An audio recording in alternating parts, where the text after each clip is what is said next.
You're listening to the Hunt Suburbia podcast. I'm your host, Pat Guyette.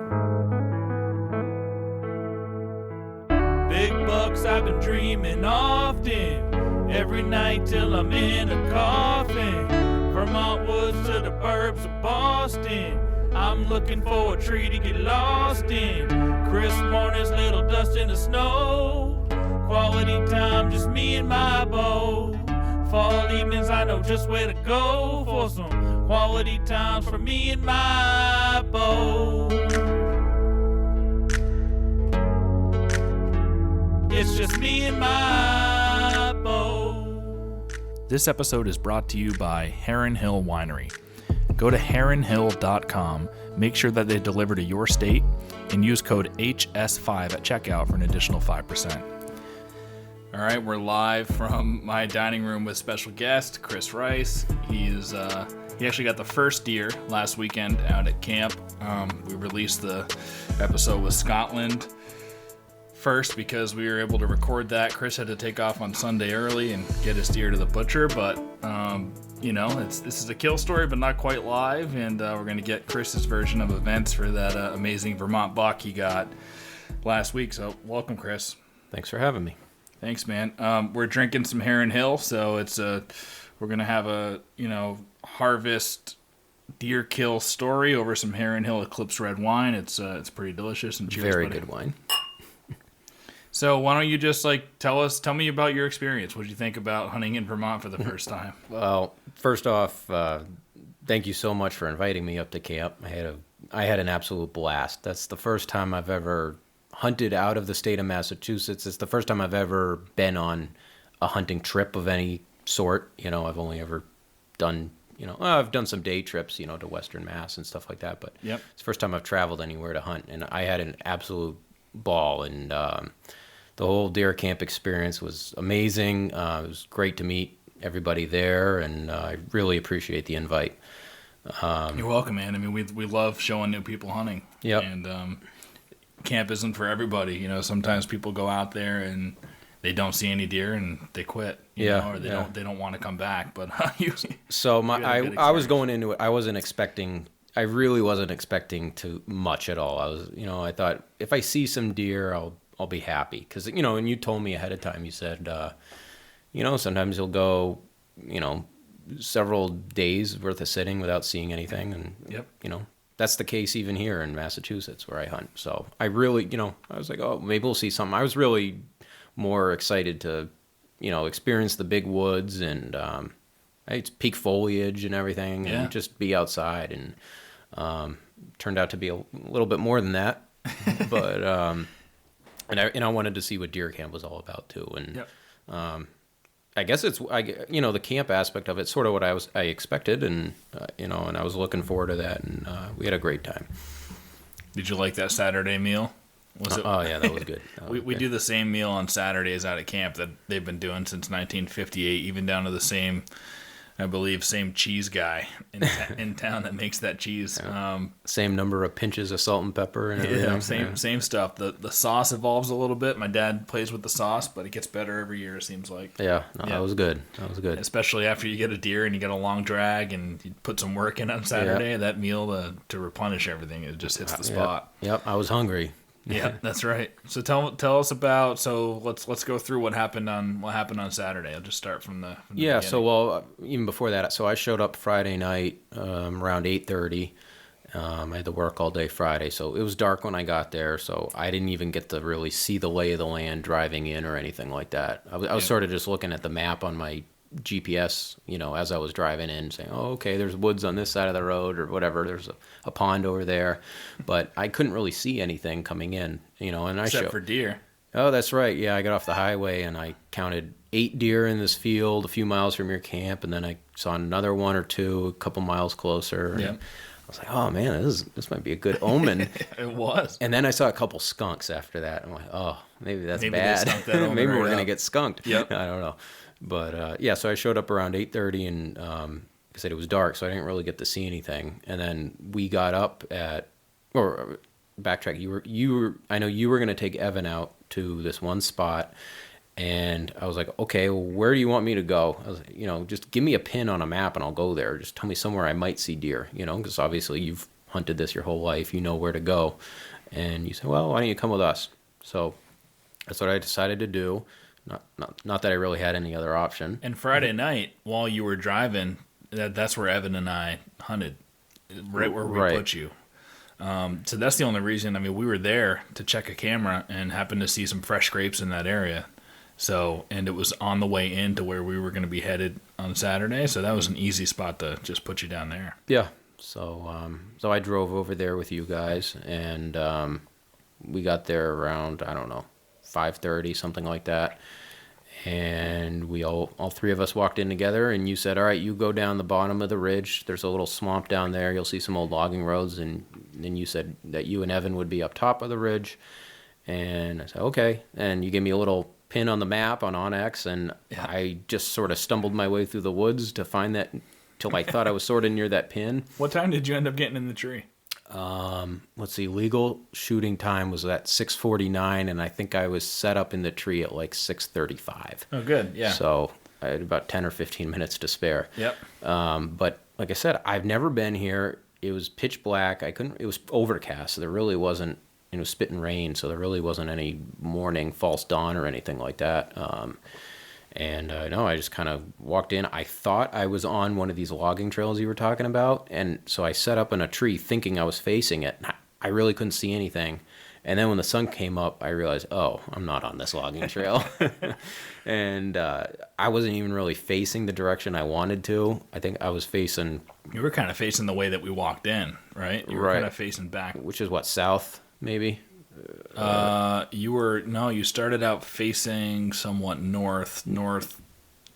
Okay, so and the edge of the swamp was behind me. Yeah, and I was south. I was sitting right at the toe of the slope, pretty much, thinking I was on a logging trail, and then and I didn't even see these logging trails until later on. Did you see any of the scrapes on the way in? I saw one. Okay. That was near where I set up. So I thought, okay, well. But you didn't know that one. It's different scrape. This buck hit was there. You didn't. No, I didn't. I didn't see that scrape. So I saw one, and there were leaves on top of it. So I think it was maybe a day or two old. But anyway, so I just went where you told me to go. I didn't do it. There was no skill in selecting my spot. No. You can't.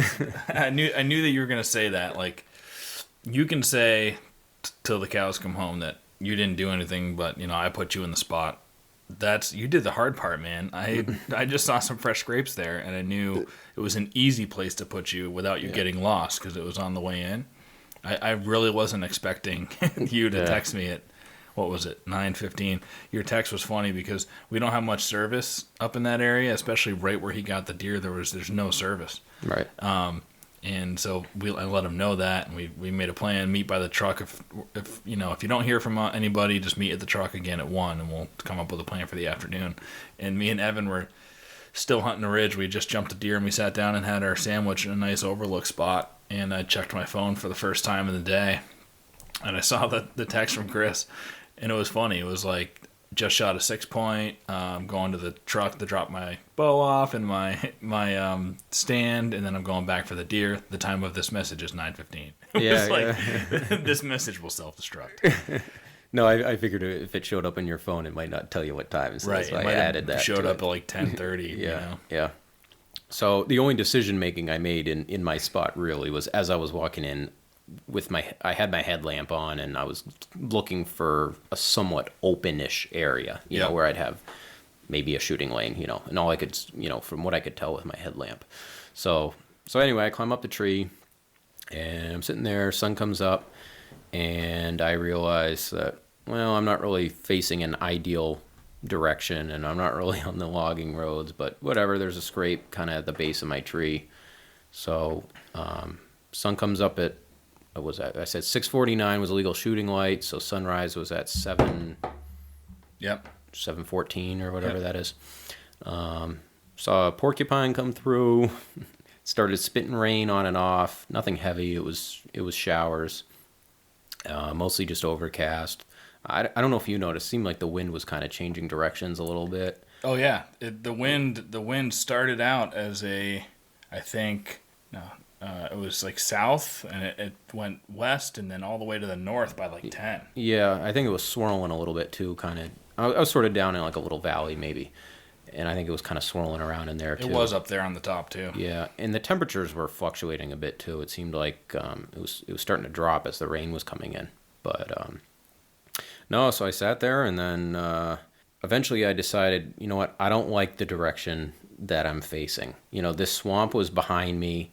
I said, you know, I thought there was a chance the deer would come in front of me away from the swamp on the other, you know, on the bottom of this ridge. But I said, if there's a deer coming in, I have a feeling it's going to be coming in closer to the swamp. So I turned my climber almost 180 degrees around on the tree that I'm in.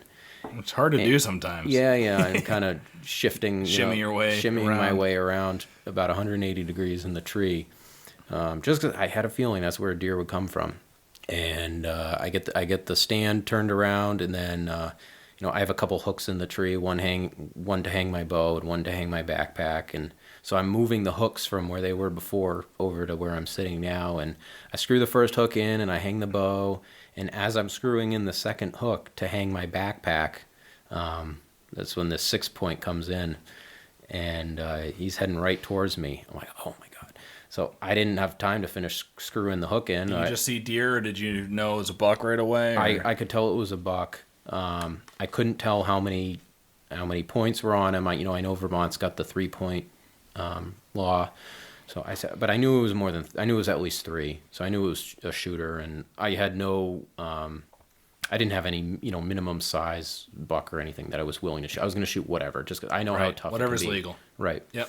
And in Vermont's law, it's just like a spike horn band essentially. It's got to have 2 points on one side, with one of the points has to be more than an inch long. So okay. And I hadn't gotten a deer yet this year, so I said I'm going to take my first legal deer, whatever. I got no problem with that. And then if I want to be more picky after that, fine. So I was going to shoot whatever, and I know how tough it can be in Vermont. So he starts coming in, and I didn't even have time to finish screwing the hook in to hang my backpack. So I just put the backpack down on the seat. Luckily I was already standing. You were still standing. Yeah. And I grabbed the bow. When he put his head down on the ground, I grabbed the bow. And he hit a scrape about 40 yards from my stand, close to the swamp. I didn't even know that scrape was there, but that was the really fresh one that Evan and I saw the night before. Yeah. We won by that one. It was a huge scrape. It was probably 5 feet long by 3 feet wide, and it was ripped to shreds. Yeah, and I didn't come in that way, so I had never gotten to see it. And it just so happened the wind was working in my favor at that moment, and I hadn't walked in that way, so I knew I didn't have any scent on the ground over there. Right. And that's when it was really cool. I've never seen it in person. He gets up on his hind legs, and is just attacking the tree above him. Yeah. He's like a stallion, like a horse. Motorboating it. Yeah. Hitting it hard, hitting the branches hard. Yeah. And then he stops, and then he just stood there still for about a minute. And I'm like, is he going to walk into that swamp away from me? Like I said, this was at 40 yards. My max shot that I really feel comfortable with the bow is about 35 yards. And even if I could shoot at 40, there was too much brush in the way anyway. I didn't have a shot on him. So did you see him hit, did he actually scrape it with his hooves too, or did you see him get up and put his scent on the branches? That's all I saw was him stand up. Or he didn't see him pee in it or anything? No. Yeah. He might have, but like I said, there was brush in the way. Yeah. All I really saw was head. And then he stands there for about a minute, and I'm like, oh man, don't go the other way, please. Come to me. He's kind of facing the swamp, which is away from me. And He's thinking about it. He's like, I need to go to safety. So I had my grunt tube on me, and I was gonna grunt if he started walking the other way. And then he puts his head down. He starts eating into the leaves, I don't know, acorns or something, or whatever. He's just fooling around with the leaves, and then he actually starts walking at me. So I didn't need the grunt tube, and then I had the bow ready, and did you range find as he was walking to you, or you had pre-done that? I had pre-done that, so you remembered all your distances. Yep. I had a tree marked out that I knew was 30 yards, and Like I say, usually I range find kind of like a circle, around me, like Yeah, radius. I like to find trees that are 30. Yep. Just like you just like a circle of trees that are 30. Yep. I know if they're in front of that, drop for the 20 pin. Exactly. Yep. So, so as he's walking in, I waited till he put his head down, and I drew, and I said, I just held it, and I said, as soon as he gets into a position I can shoot, I'm gonna. He got to 30 yards, pretty much stopped, and I guess he was still walking a little bit, but he stopped for a split second. He was slightly quartering to me, kind of between a broadside and quartering to me, and I let it go. Arrow passed through. I couldn't tell at first if I missed low or if it was a pass through, but I knew 5 seconds later that I hit him because he immediately started thrashing. Yeah. He ran 30 yards, dropped, and he was dead in under a minute. Yeah. That was a perfect shot. Perfect shot. I hit ended up hitting both lungs, clipped the heart a little bit too. And like I said, with 30 yards and dropped dead. And, I was looking at the arrow with my binoculars. I couldn't see him when he fell. He was behind a log, but, I was looking at the area with binoculars and there was good blood. So, so I was shooting, Grim Reaper, mechanicals and Hunter-Grain and, and down he went. So that was around 8:30. So it took me an hour and a half or so of hunting in Vermont to get my first deer. I couldn't believe it. I love it though. And I couldn't text you guys. I had no service, So yeah. So did you text when you got back to your truck? Yeah. So there was service back at a bar of service back at the truck. So I got down and I decided, I went over and I tagged him, and then I carried my climber and bow and everything back to the truck.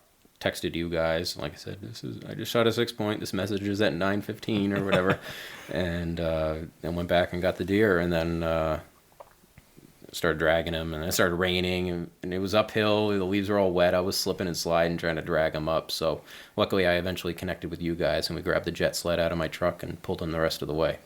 All right, here's a little pro tip for you guys, and this is probably the most important tip that I can give you as a hunter, whether you're a new hunter or you're a veteran hunter.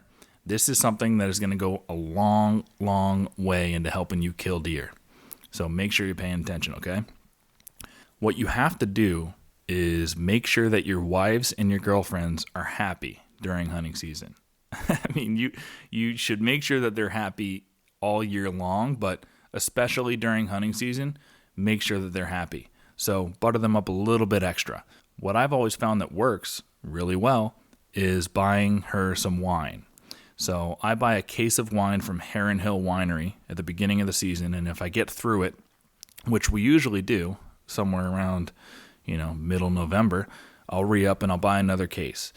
Heron Hill Winery is out of the Finger Lakes in New York. One of my best friends is the vineyard manager there, so that's why I started supporting them, but I keep coming back because I love their wine. The owner of the vineyard is a big-time hunter, and he makes some great red wines specifically that pair well with venison and game birds. My favorite is the Eclipse Red. It's a nice full body red, and it goes great with any kind of venison. And their game bird red is great with any kind of game birds. But I mean, they've got tons of wines. Go check them out. And they have a special deal for Hunt Suburbia podcast listeners. That's you guys. If you want to keep supporting us, please support our sponsors. And there is not a better sponsor to go out and support than Heron Hill Winery. Go to heronhill.com and use code HS5 for an additional 5%. So what they got on there is if you buy 6 bottles or more, there's a volume discount where you get 10% off. So with HS5, you'll get an additional 5% off, which they don't give to anybody else, just you guys. And if you buy a full case, which is 12 bottles for all of you mathematicians out there, you'll get 15% off from their volume discount plus an additional 5%.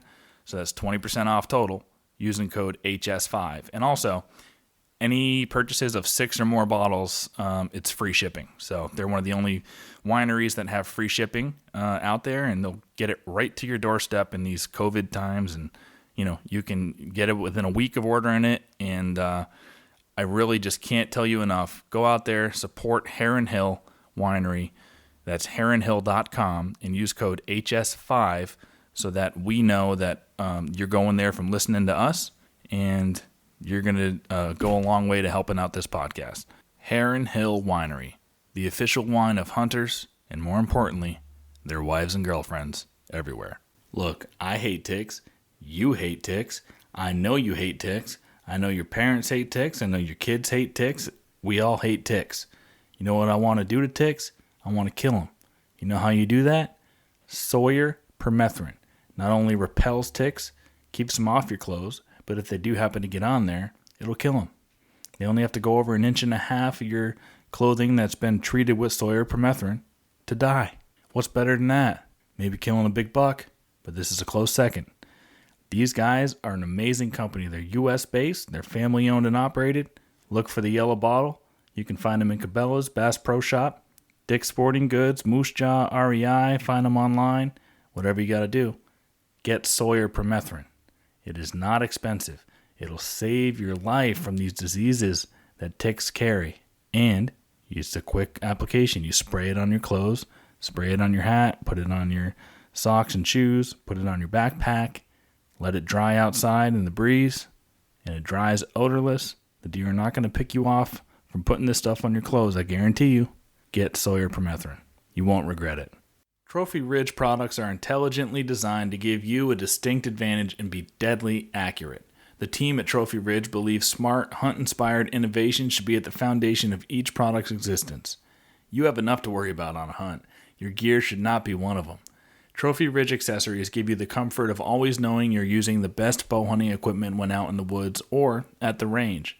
For information on the all-new 2021 lineup of Trophy Ridge sights, quivers, rests, releases, and stabilizers, visit trophyridge.com. Trophy Ridge, the tools bow hunters trust.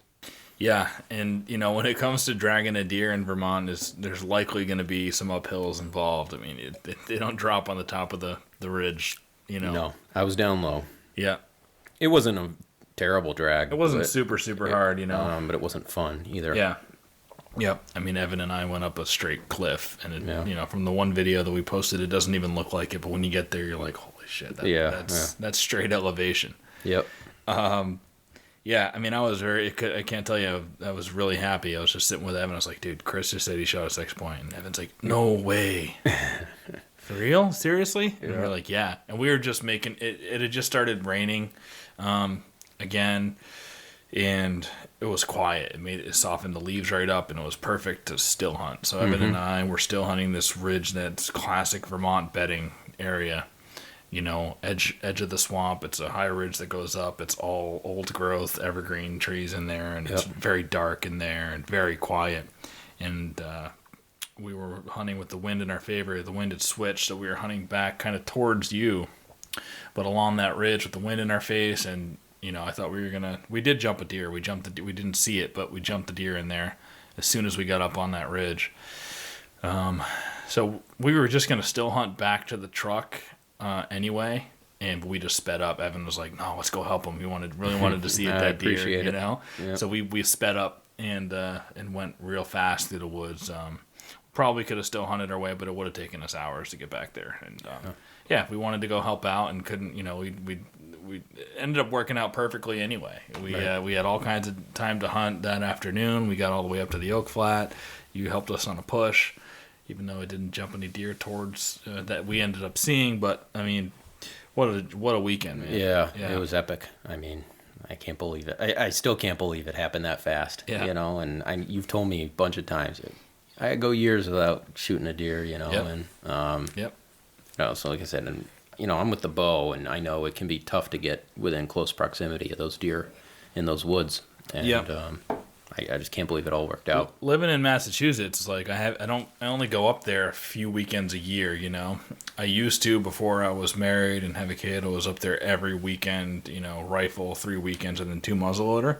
But still, you get 5 full days the Saturday to hunt, and then Sunday you're pretty much out of there by noon to get back. You got a long drive back here to Massachusetts. So It's like a day and a half every time you go up, and so it's not really that much time spent in the woods, and it's tough. It's tough hunting. But I mean, I maybe there's more deer out there right now or something. We did end up seeing quite a bit. We heard a lot of shots too. Heard a lot of shots. One of them was probably that kid.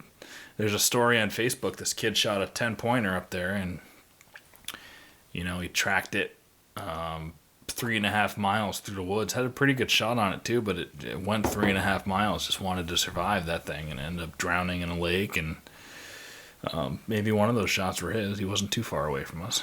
Maybe, yeah. And then Chris, you took out your muzzleloader to go for a bear up there because we've been seeing more bears around camp. And yeah, I mean, I used my 1 buck tag, and look, I'm glad I brought the muzzleloader because otherwise I would have been done hunting at 8. I'm like, oh, I drove all the way up here to be done hunting at 8:30. You could have carried your bow and went for a bear. I suppose, yeah. Yeah, I knew that chances of bear were slim, but figured why not? So I got my bear tag, and yeah. You did quite a bit of walking on Saturday afternoon. So talk about like what did you see in the terrain up there, and what were the differences you noticed, from there and where we're hunting around here? Yeah, so the morning where we shot the deer, we drove there. That was about a 30-minute drive. It actually wasn't too far as like the crow flies, but we sort of did like a big loop to access this other spot. Yep. And then in the afternoon, we walked right out of camp into the woods there. And so, you and Evan, you were trying to get Evan a deer, and you were set up back there, and then your dad and uncle were set up in another spot, and then so I kind of walked. I knew where you all were sitting. We sent each other pins on Onyx, so I knew where you all were at. So that way I wouldn't bother you guys. But then we had cell phone service there, so you were texting me, and I was trying to help push deer to you, and I figured it was a good chance to explore the woods anyway. So I don't know. In the end, I probably walked about 5 or 6 miles, something like that, and I went through some rough terrain. I mean, I ended up, looking on the map. I'm trying to walk kind of to like loop around to you, and I'm trying to walk the most direct route according to the map, but when you do that, you end up down in these like valleys, and I ended up climbing. You don't realize, like, the map will show you like it's just a straight hill, but there's so many downs and ups. I know, I saw some contours on the map, but it didn't look like anything crazy. Yep. Maybe those were like 50-foot contours or something like that, and it doesn't show the stuff in between, but like I ended up down in this little like ravine, and I ended up like scaling and sliding down this rock face cliff. I know the ravine you're talking about. Yeah, and oh man, I hope I don't fall or ruin my muzzle or anything like that. I got up. It's pretty rocky, huh? There's like lots of boulders. And what shocked me was the amount of deer sign up high on these ridges. Like, where that was one thing that you said. I couldn't believe it. Didn't you say that before we even went? You were showing me on the map. That spot, and you're like, "Oh, I'm surprised you guys are going." Yeah, high. You're like, "We have success here, here, and here." You were showing me on the map. I'm like, "Really? That's like the high spots, And I'm like, I would have thought you'd want to sit up there and look down low and see everything past below, but no, all the sign was up high on these ridges. I couldn't believe it. I'm not used to seeing that, so that was different for me. Again, you sat low, and that's where the buck came. But he came down from Evan and I, when we came to find you, came exactly down that ravine that buck came from. When you end up telling us where he came from, they start up high, and then they'll take those ravines down to the lower elevations. Yeah. So yeah, it was just a lot of rolling terrain up there, and I love not hearing cars, man. Like traffic and the only thing you hear is animals or other people shooting guns, So that's cool. And that is a nice thing too. Like where we were Saturday morning, we had that one guy. Was that Saturday morning when the guy drove by us on the road, or was that? Yeah, he saw me pulling the deer out. So before that, in the dark. That might have. Oh yeah, yep. A guy with his kid came by, and I was like, "Hey, where are you going to be?" Yep. But the woods are so big up there. I knew where he was going. He wasn't even going to be anywhere near us. So you really do feel like there's no worry that someone's going to come through your spot and mess it up. You don't have to worry about somebody who doesn't know or understand hunting questioning you. And sometimes around here, it's like, even though you're legal, it's like you don't want to be seen going in and out of your spot because you just don't want to deal with somebody. You don't want to deal with that. Yep. And you don't worry about that in Vermont. In Vermont, everybody is a hunter, or they understand the culture of hunting. And I mean, when you and Evan went out on Saturday afternoon, I was still back at the camp. I hadn't gone out yet. And this woman, this older woman and then this other younger lady who I'm assuming was mother-daughter, they come up in this Subaru, and they pull into the driveway of the camp. They're like, "Excuse me," and I'm in all camo. I'm like, "Oh, great! Here comes some antis." Yeah, because here that would have been classic anti. Yep. And they go, "Where are you guys hunting?" I'm like, "Oh, here we go."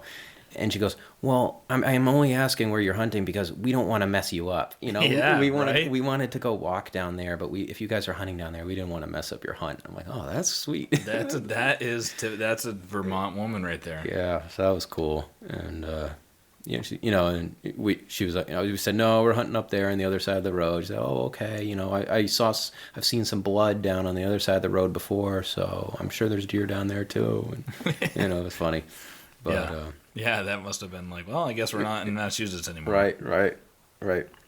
Yeah, and there's something different about it. You know, I do love hunting down here. There's certainly more big bucks around and opportunity at big bucks. Just they're more in a condensed area, so I've liked that aspect. But nothing beats, you know, not hearing traffic and right, not having people bust you up. And you know, sometimes you'll hear traffic, but I mean, you're out in pretty big woods there. You've got 5,000 acres that we can hunt. You know, if you count both sides of the road there. Yep. And then there's thousands of acres of private too that you can't hunt, but it's all the same patch, so it's big. You know, it's big patch of woods. Yep. What else? What else do you like or dislike about Vermont hunting? You know, I love camp. You know, that was awesome. Yeah. I'm really glad I got to experience that and had a lot of fun Saturday night. What parts of camp do you like? You know, just everybody getting together and shooting the shit. And I like not having running water. Yeah. Don't you like not having some modern conveniences? It like really makes the experience. I didn't think about the fact that I didn't have running water. Right. It never even popped into my head. So obviously I was doing all right. Yep. Apparently I smelled really bad when I got home. That's what my wife said. But you know, she's like, you gotta go in there. Yeah, she's like, you smell terrible. go take a shower. And I'm like, okay. And then I realized, I probably haven't even washed my hands. Well, you probably smelled like rutting deer too. You know, yeah, like, probably. I smelled like deer like hell when I got home. Yeah. So no, that was a lot of fun. And you got to use your buddy's knife, right? Talk about that. If Jim, if you're listening, I got to use. My buddy, I was the best man in his wedding last month, and he got me a new Leatherman pocket knife as a gift, and so I got to break that thing in, you know, cutting open the deer. So that was cool. I sent him a picture of it. You know, the Leatherman works great. So that was some good karma. That was, yeah. There were some good omens, some good karma. I mean, coming in and seeing all the deer was good. Using your buddy's knife was good, and then it was a little bit of like me repaying you for the luck that you gave me on my first buck. Right. Like I've talked about it on the podcast where Chris was in a couple weeks ago. My first buck with a bow, he was there. He wasn't actually in the woods because he had left to go walk his dog, but we were there in the morning, and then he left, and then he came back and helped me drag it out, and that there was some luck there, and hey, maybe we're lucky for each other. Maybe. I don't know. We'll have to stick you in one of my spots or something to see what happens. I don't know. Yeah. But, like, I just showed up and sat where you told me to and shot the deer. You know, like, Again, you did the hard part, but the only thing... Everything came together. I know. The only thing I think I did that had any skill to it was I made a really great shot. But other than that, great job. I mean, I didn't do anything. I didn't do any scouting. I didn't know where I was. I just sat where you told me to, and the other smart thing I did was turn around my climber to the other side of the tree, which is the only time I've ever done that, actually. And it's funny. It worked out. But again, that buck, you know, you might look at it and think it's, you know, not a huge buck, but out at our camp, we've been there since 1958, and it weighed 140 pounds, and I think that's a top 10 deer in weight there, at least what's on the list. We've got a 185 pounder and 180 pounder and 171 are the top three. There's a couple in the 150s. I think there's 3 in the 150s. And then, you know, there's only a handful in the 140s, and then most of them are, you know, 130 and below yearling bucks and does that have been shot out there. So you came out, you shot, I believe, a top 10 overall weight deer. Definitely the heaviest compound bow deer. And definitely the quickest deer. I mean, you knocked off a lot of records. Yeah, no, that's cool. Maybe we'll come back and we'll do a bear. I don't know. We'll see. But that would be great. Yeah. Yeah, I can hear him. There's my boy Austin crying a little bit. Hey, babies cry. Yeah. Babies cry and bucks die. That's right. That's how it goes. Yeah. So, and I'm so pumped for Evan too. I had left before I think you texted me right as I was leaving that he shot the deer. So unfortunately, I didn't get to see it or experience any of that. But man, I'm pumped for him. I was texting him a little bit about it afterwards, and he said that you texted him and he was appreciative of that. Yeah, and we talked about in our podcast how I was hungover and Evan was hungover, but I was more hungover because you and I finished off a bottle of Jameson on Saturday. I died. I was dying, man. My whole drive home. We had some help, and there was only a half bottle, but hey, we were celebrating your... We had all that Jameson, and it was wine, and had a few IPAs before dinner, and yeah, it was... Plus the heavy dinner. I was burping up Jameson on the drive home. It was terrible. Well, it definitely smelled like Jameson walking up that hill, like Evan said, and... Evan woke me up on Sunday. I mean, I had my alarm for another 10 minutes after, but he woke me up, and I was going to get up for sure. I'm not going to miss the opportunity to take him out, but he woke me up, and I was like, whoa, head hurts a little bit here, but hey, something magical is going to happen. Yep. I think you were on 3 hours of sleep, something like that. Yeah. And we got up there, and we got up into our spot, and, in the dark, we weren't, we were quiet for the first 25 minutes, and then we started talking, but just whispering, having a whisper conversation, talking about old times and stuff, and just doing we basically whispered all the way through, maybe a 15-minute conversation, and then Evan was like, holy shit, that's a deer right there. So that's another nice thing. If you're in Vermont and you got these big woods and you're up high on a ridge, and I've noticed over the years, deer can't hear a whisper even if they're really, really close to you. It just kind of sounds like the wind going through the woods. Yeah. But as soon as you have a little bit of a gravelly tone or a deep tone in there, then they can start to pick that up. Mm-hmm. But hey, it worked out, and we can't wait to have you back to camp. We'll see. We've got 10 bunks in there, and I just got to check with everybody on the week before, so yeah, it's hard to plan out. But I really appreciate it. Just being invited once, even, man. I had a great time. I really appreciate it. Yeah. No, it's we're happy to have you, and I'm sure you'll be back soon. And muzzleloader usually is way less people there, so if I can get away on a muzzleloader weekend and go up, we can go up with the muzzleloaders too.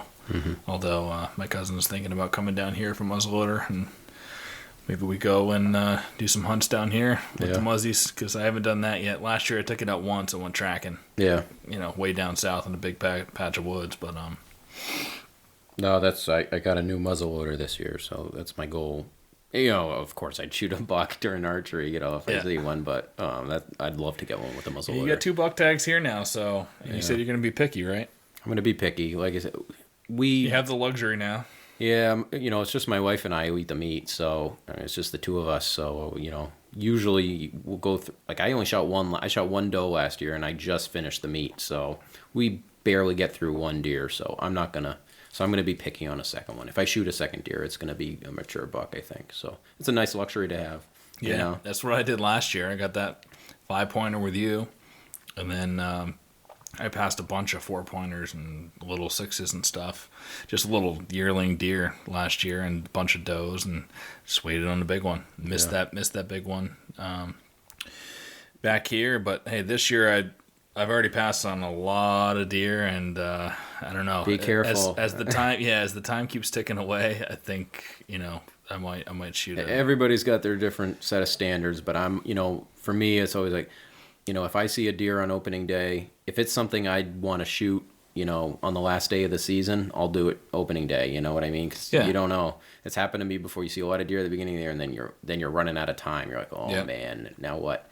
So the last few years, I've gotten deer late in the year.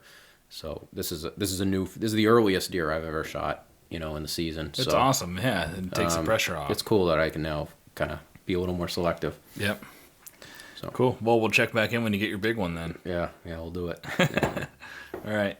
Well, thanks for coming, man. Yep. Thank you. Yep. Do it again. Thanks for listening to the Hunt Suburbia podcast. We hope you enjoyed it. We're going to release an episode every single Sunday throughout the season, throughout the entire year, and we will possibly be releasing some bonus episodes here and there throughout the week as people, come in freshly off a bow kill and tell their stories. We hope that happens throughout the season. There might be weeks where you get 2 or 3 bonus episodes. You might not get one for a couple of weeks, but there will be some bonus episodes. But you can count on us every single Sunday to have a new interview on throughout the season. Once again, thank you so much for listening, and we'll see you next week. Big bucks I've been dreaming often, every night till I'm in a coffin. Vermont woods to the burbs of Boston, I'm looking for a tree to get lost in. Crisp mornings, little dust in the snow, quality time, just me and my bow. Fall evenings, I know just where to go for some quality times for me and my bow. It's just me and my bow.